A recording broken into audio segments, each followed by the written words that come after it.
everyone. If you don't want your important dreams to go up in flames, you know what you should do? Practice fire safety. I am Fumi Amunega Ajayi. I am a property doctor. I'm a building consultant and have a PhD in forensic accounting. I'm here to give you tips on how to acquire buildings, maintain your buildings, and manage buildings to help you save money and to help you make more money. Today, we'll be talking about fire in our market spaces, or fire in our markets. Recently, some markets have been engulfed by fire due to a little carelessness or even carefree attitude of people managing properties. I know you understand that a lot of people lost their money and property worth millions of naira during this fire outbreak. But today, we'll talk about preventive measures of keeping fire away from our markets and even fire protection, even when the fire has occurred. Stay tuned.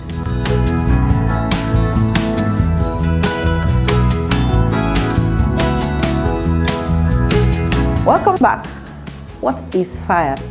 We see fire burning, but we don't actually know what happens to making the fire occur. But fire is the rapid oxidation of material in exothermic chemical process of combustion, releasing heat, light, ash, and various other products. But in simple terms, rapid oxidation means application of oxygen to a material adding fuel. That means fire can only occur when there's heat, when there's fuel, and when there's oxygen. And it can result in conflagration, which can cause physical damage through burning. When things burn, you now see the effect because it becomes very destructive. Now, we are talking about buildings. We are trying to maintain our buildings and to manage our buildings. We have different kinds of buildings, and buildings shelter us and keep us safe from so many things outside. And this kind of buildings include schools, you have hospitals, you have marketplaces, you have our offices, you have our homes. We should prevent these places from being burnt down by fire, because we or our loved ones could be inside those buildings at any point in time when fire occurs.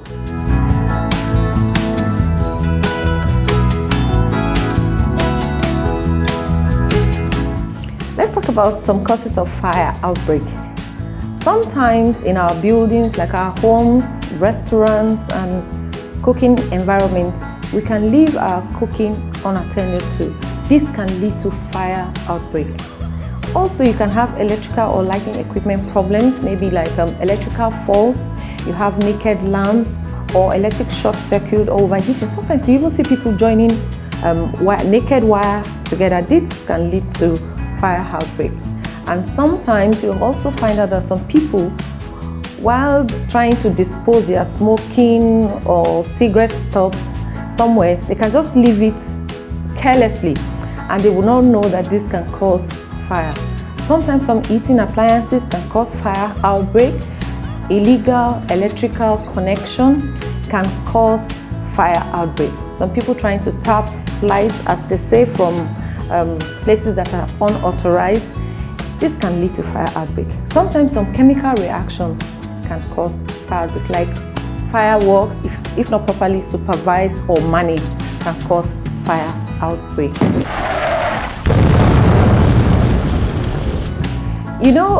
I told you that we will be talking about fire in marketplaces. Marketplaces are where you have a lot of people gathering together, buying and selling, and you have properties worth millions of naira in those marketplaces. But right now, let's talk about fire prevention.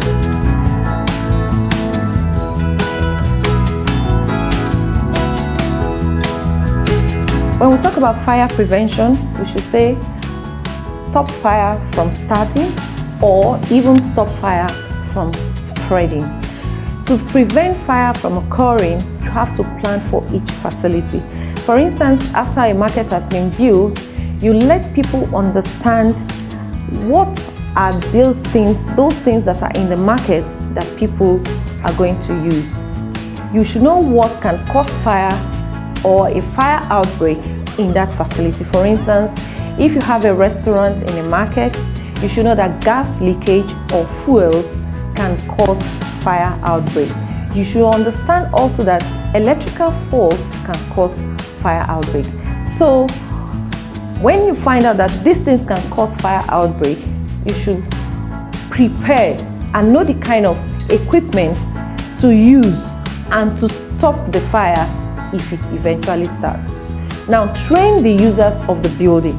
Those people using those particular facility, you need to tell them how to manage those things that you have put in place for them so that they don't become a victim of fire outbreak. Now we should have good housekeeping, cleaning the environment, like proper disposal of refuse, of waste material, combustible material. Keep them away and keep them properly. Keep your waste material in non-metallic, non-combustible waste bins so that you can throw them away when it is right. Not that you put things that will be that can be combustible in a particular area and they can be inflamed even when you're not around. So keep those things properly and dispose all refuse at the appropriate time. Also, you should make sure that your environment is clear.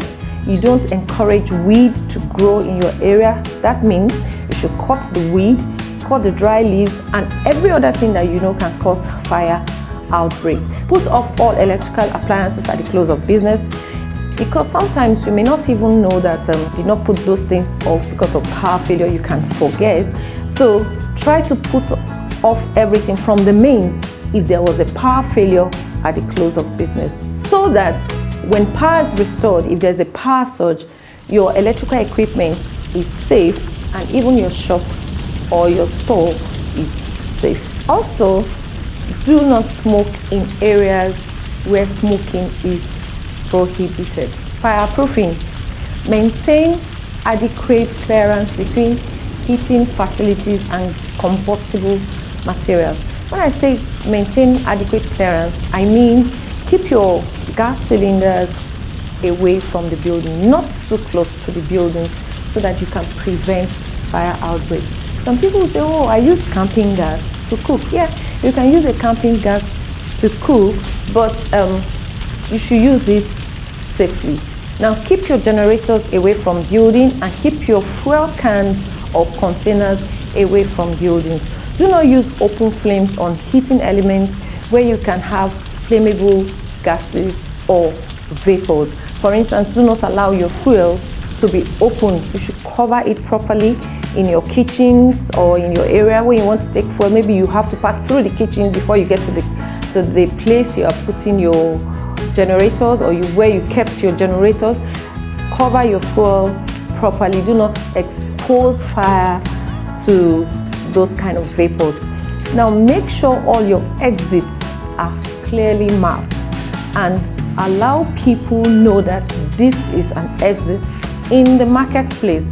For instance, you find out that in some areas where you have exits in the market, and people will just sit down there and they want to sell something.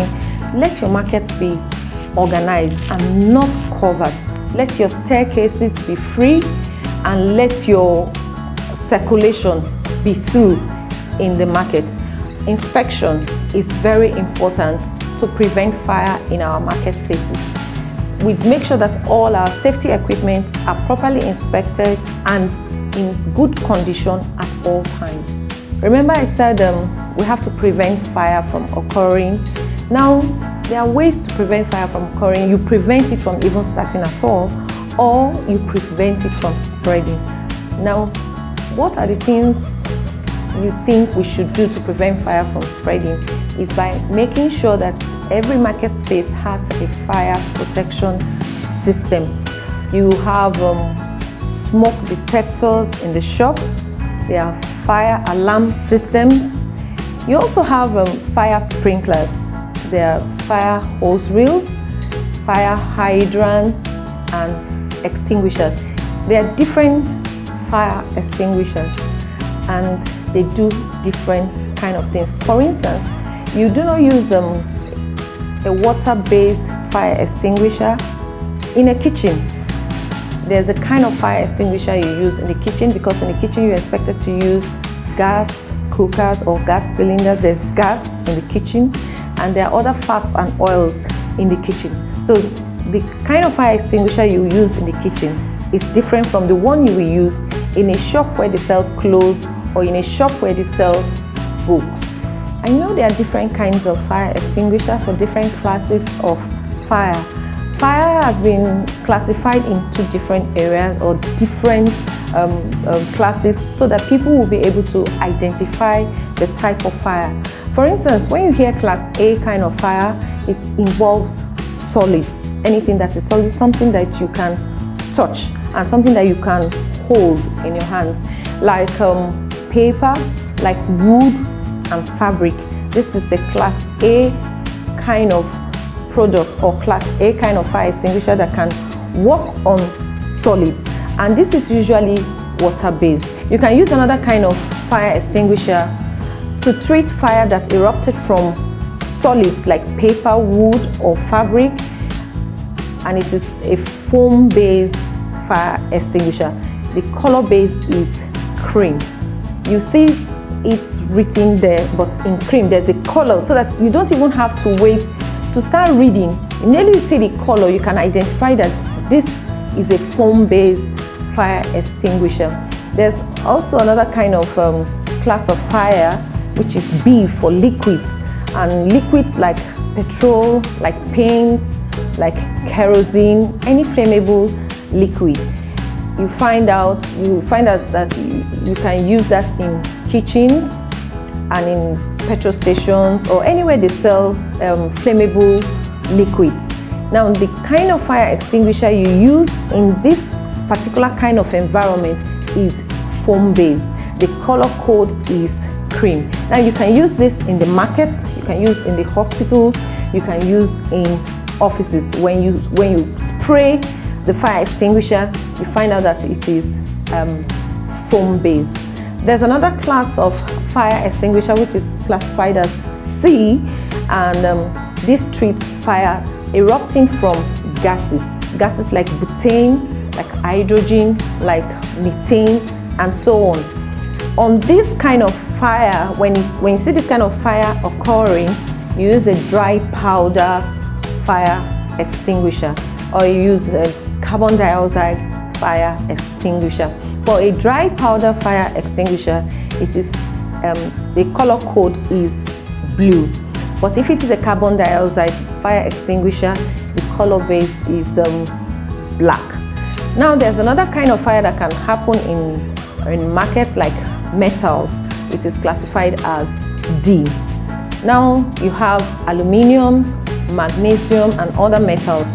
And potassium, you use dry powder also to treat this kind of fire occurrence. Also, you have electrical fire, and this is classified as E.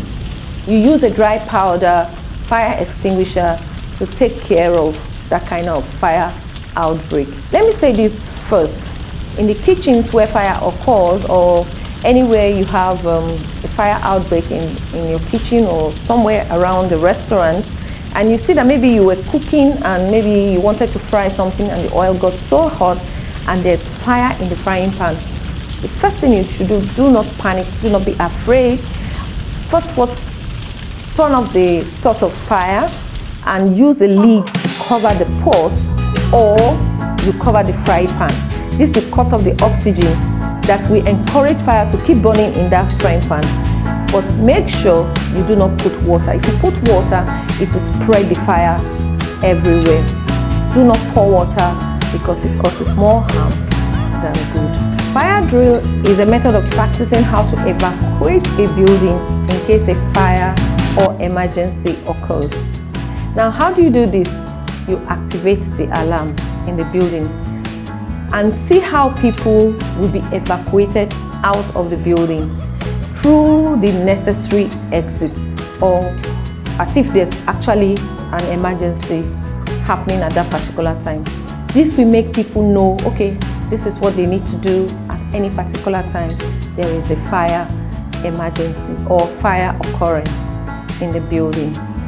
You know what? The little fire you leave can leave you little, and we don't want you to be little. We want you to be great. I want you to be great, and we all want you to be great. Thank you for subscribing to our channel.